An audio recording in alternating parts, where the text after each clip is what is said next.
Welcome to the Government News Brief for Tuesday, July 12, 2016. In the news, Minister Ferguson engages Sophia residents over incomplete road, completion date of GPHC's new maternity ward extended, and foreign companies must comply with labor regulations, says government. Stay tuned for the details of these and other stories. Thank you for staying with us. I am Azim Khan. Here are the details. The incomplete Dennis Street poses a threat to Sophia residents. Minister Annette Ferguson visited the community today and spoke with residents. Renetta LaFleur was there and has the details. The residents aired their concerns on issues affecting them due to the incomplete Dennis Street when Minister Ferguson and a team of engineers visited the community. But what's happening is that they've started some work on the road. You know, we're supposed to be extending Dennis Street and then doing the overlay. So they started the work from Eastern Highway, right, coming in. But what they realized that the foundation has some challenges. So we don't want to do the overlay, that is the contractor. Don't want to do the overlay, then in the long run, the road starts to get porous and then you're going to hear the government didn't do a good job or the contractor didn't do a good job. Here are some of the residents' concerns. Yeah, come out the dust. Yeah. Okay, we spoke with Mr. Patterson on Sunday. He said that he will send thing to wet the road. Okay, the thing came here Sunday afternoon. They came Sunday afternoon. They do a kind of a job. Okay, we accept that, but yesterday we were looking out for them. Nobody. The dust again. The vehicles don't have no sympathy on us. They are doing what they're supposed to do, what they promised to do. Yesterday. The person who have been contracted or within the ministry, yesterday they did not come. Meanwhile, the minister detailed measures in place to bring relief to the affected residents. The truck is on the ground, the road will start wetting. With regards to the question that was asked by the councillor, how often this will be done, I can assure you it will be done on a 24 hours basis in order for us to bring some sort of real relief to the people. The minister apologized for the discomfort the residents are facing. She urged them to continue to be patient as the ministry works towards bringing complete relief to them. Renetta LaFleur for this Government News Brief. The completion of the Georgetown Public Hospital Corporation's new maternity ward has been pushed back. Paul McAdam tells us why. Chief Medical Officer Dr. Shamli Prasad says that the extension of the maternity wing will be completed later this year. The new facility was scheduled to be completed at the end of March. I think the construction, and I'm speaking now from my limited knowledge, has been ongoing, and I think it's closing to the end. Hopefully before the next quarter we should be able to formally open that unit.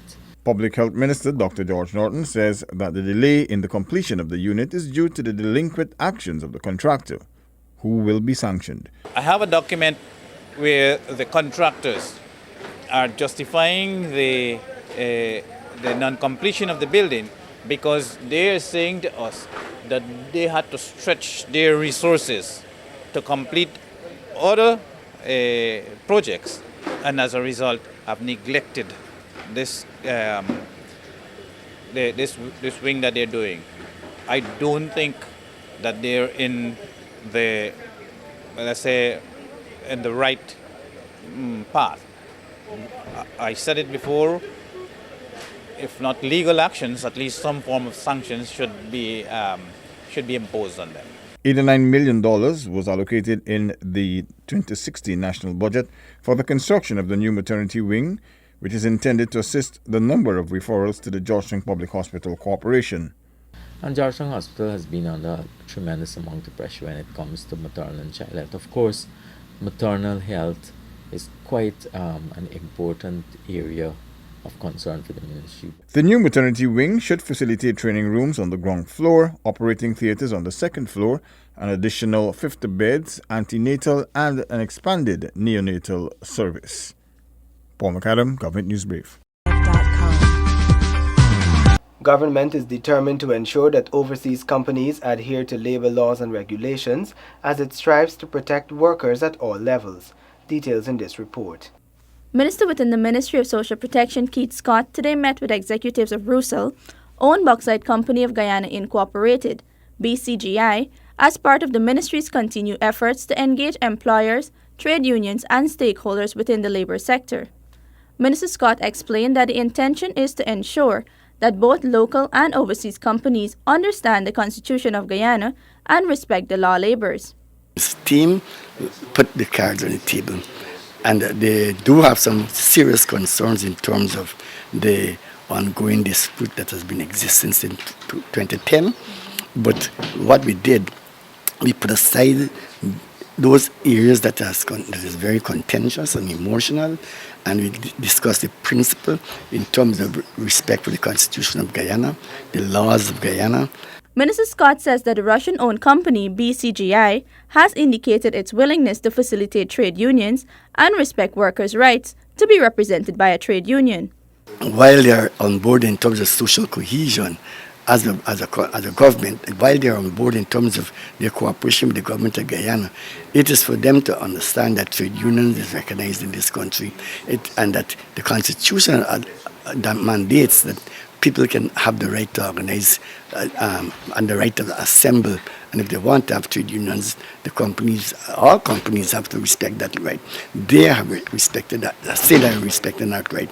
It is now for the door is open by the unions, by the organization. It's now for the union to decide to step forward. In 2009, 57 workers who were engaged in strike actions for increased wages and improved working conditions were dismissed by the company. The Guyana Bauxite and General Workers Union, GBGWU, spoke out against this action. Minister Scott says government will not condone any local or foreign company which breaches the laws of Guyana, nor will it interfere with the working of the unions. Government's role is to facilitate amicable discussions between the unions and employers in the best interest of the workers, he says. For this Government News Brief, Shivani Rampersad reporting.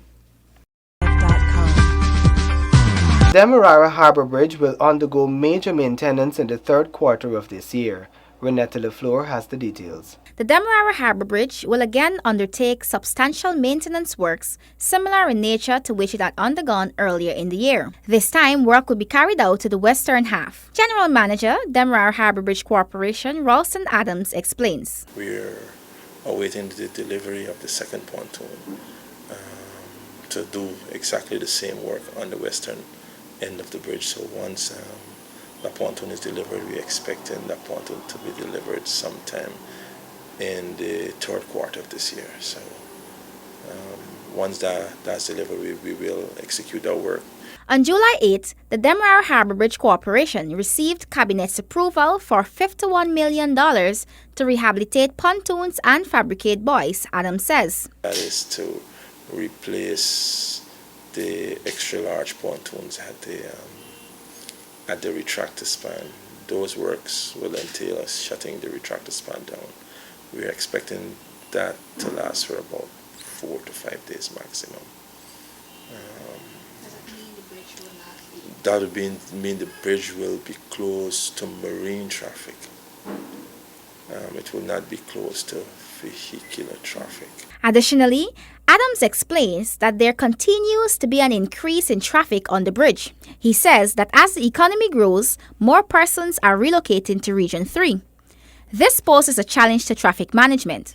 Our approach is being to engage on our partners, that's the police, in terms of assisting in traffic management, getting timely information out there, and requesting the cooperation of the commuters in terms of showing some amount of patience, coming a little bit earlier, those kind of interventions to make sure that we're able to move people efficiently.